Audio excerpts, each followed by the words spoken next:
This is the Italian Real Estate Podcast, here to help you with the ins and outs and basics of Italian real estate, presented by ItalianRealEstateLawyers.com. Hello there, and welcome to another episode of the Italian Real Estate Podcast, presented by ItalianRealEstateLawyers.com. Of course, we are back at it again with Italian attorney Marco Permunian. How are you doing today? Good, how are you? I am doing great, thank you. And in this episode, we wanted to talk about some of the red flags to keep an eye open for when purchasing property in Italy. Of course, some of the things that we may cover in this episode might seem a little bit more simple and basic to those of you who are a bit more well-versed with dealing with property in Italy, but sometimes the most simple things are the most easy to overlook. But Marco, when talking about Italian real estate, what would you say are some of the red flags that people really should keep an eye open for? The purchase process in Italy is a complex bureaucratic process that involves several individuals. Not only the potential buyer and the seller are involved, but also a public notary. And in a lot of cases, a real estate agent also comes into play when the property is sold through a real estate agency. Now, keep in mind that the real estate agent has, generally speaking, a vested interest in selling the property as quickly as possible. So they just operate as intermediaries, but their primary interest is, of course, to be paid a commission fee. There's actually a law in Italy that allows the real estate agent to request the payment of the commission fee when the preliminary contract is signed, which, as we know, is one of the first steps of process. And generally speaking, the potential buyer will use the time between the preliminary agreement and the final contract to actually do some due diligence. And if you think that the real estate agent has already been paid at this stage of the process, that makes you understand how little they will basically care about the transaction. Of course, this is a general consideration. There are real estate agents that really do care about their customers. But once they have been paid, their role in the process becomes less significant. Now, one of the things that I would advise to keep an eye out for would be prices that are too low.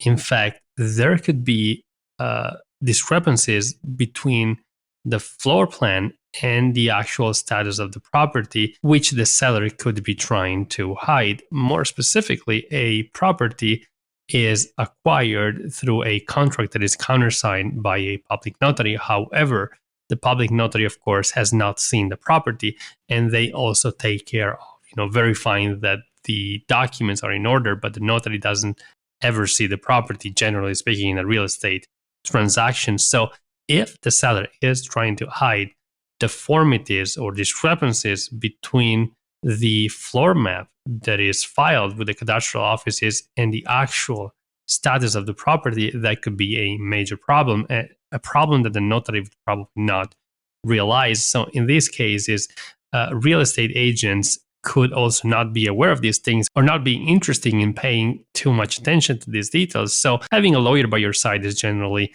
a good approach.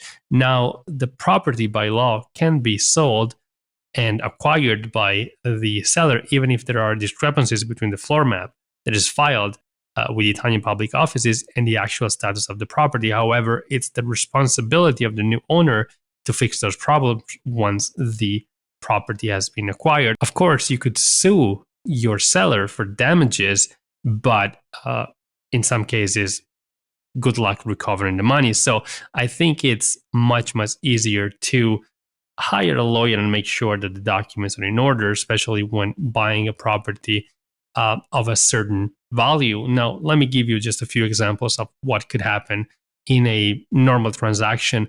It's actually very common in Italy for buildings or units within a building or rural properties to have been subject to changes over time. So walls that were built or rooms that were made bigger or windows that were made. And in these situations, in very many cases, the owner never actually filed the paperwork to begin the procedure like the law says. So they just made these things without asking anybody.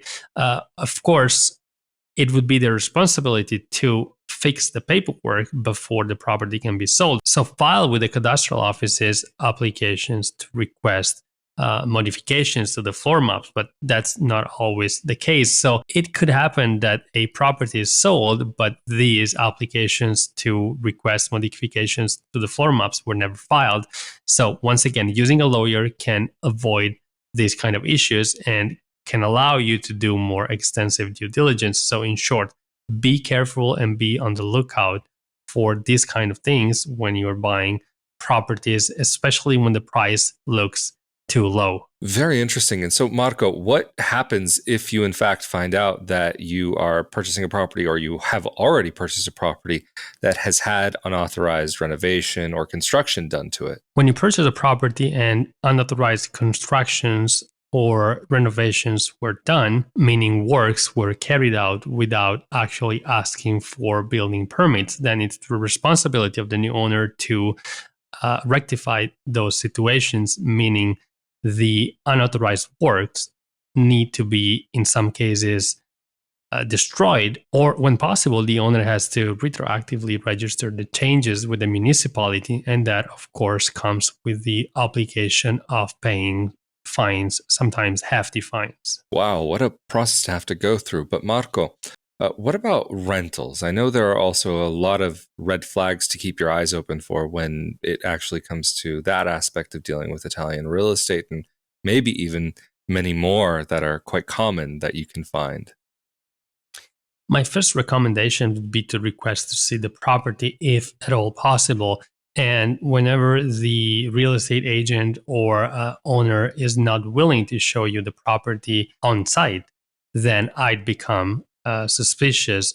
Also, if you can't see the property and you're asked to sign an agreement, make sure that the rental agreement is duly registered, especially for long-term contracts. The law requires that they're registered. So I'd ask before sending any payment to be shown a registered rental agreement, meaning registered with the revenue agency in Italy with all the stamps and the certifications that are necessary. Now, when it comes to renting, it's quite normal in Italy for landlords to request the payment of the equivalent of 3 monthly rents as security deposit, as well as the first month, meaning that you end up having to pay the equivalent of 4 months of rent before you can even move into the property. And especially when you can't see the property in person because you can't travel, be sure that you're actually sending the money to the legitimate owner of the property, meaning that I'd be very suspicious if I were asked to send money to a foreign bank account, so a bank account not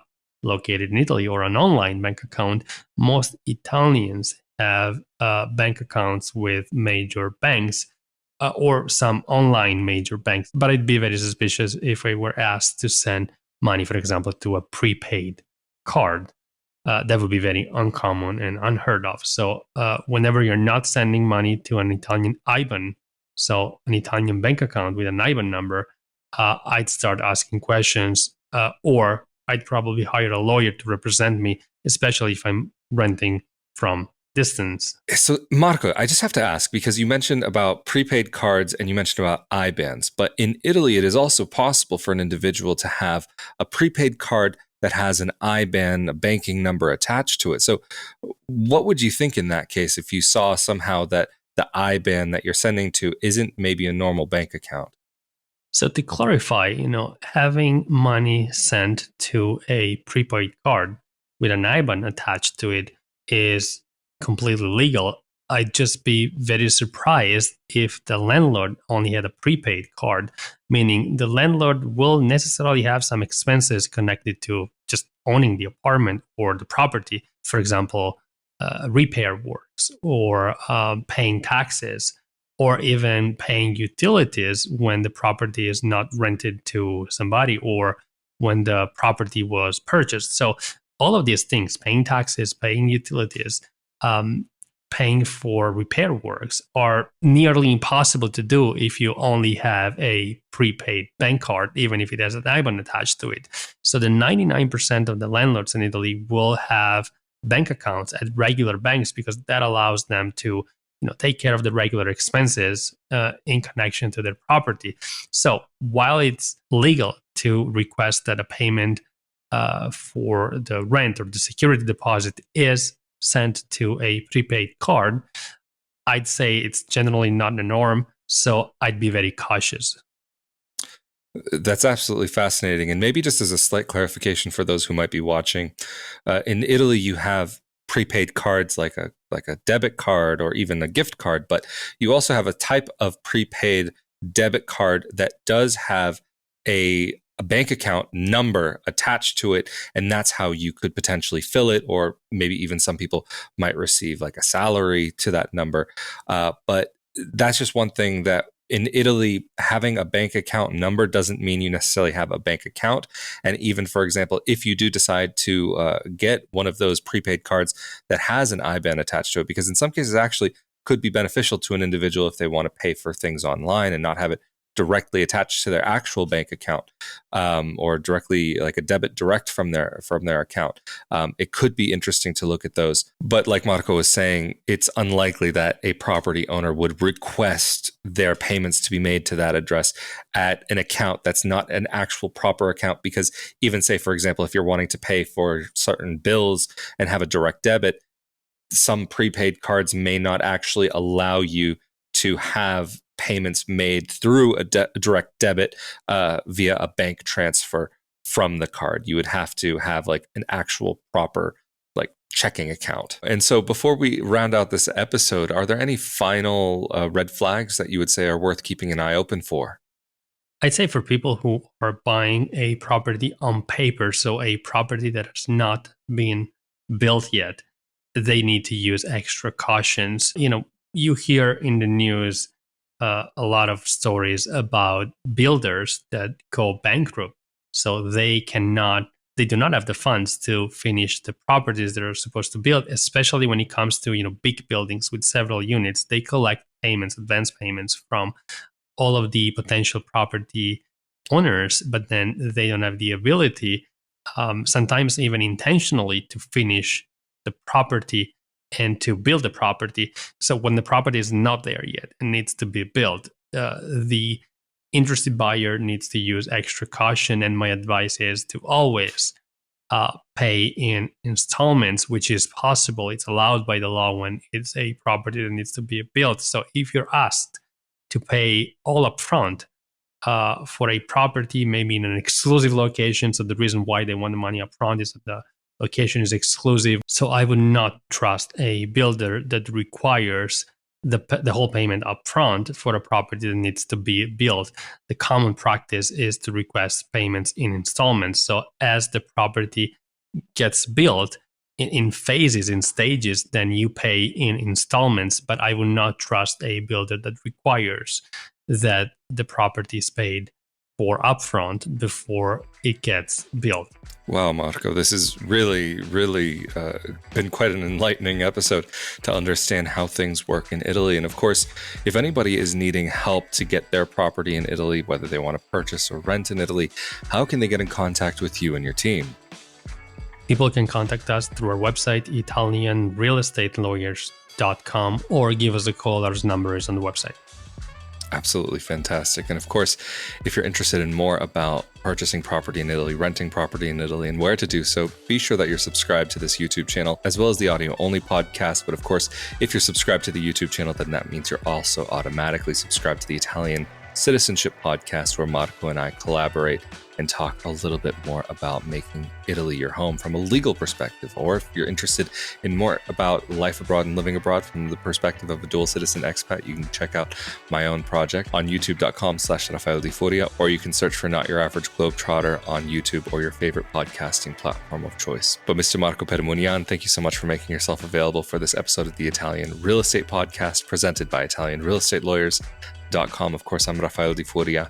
Stay safe and healthy out there, and we will see you all next time. Later. Thank you.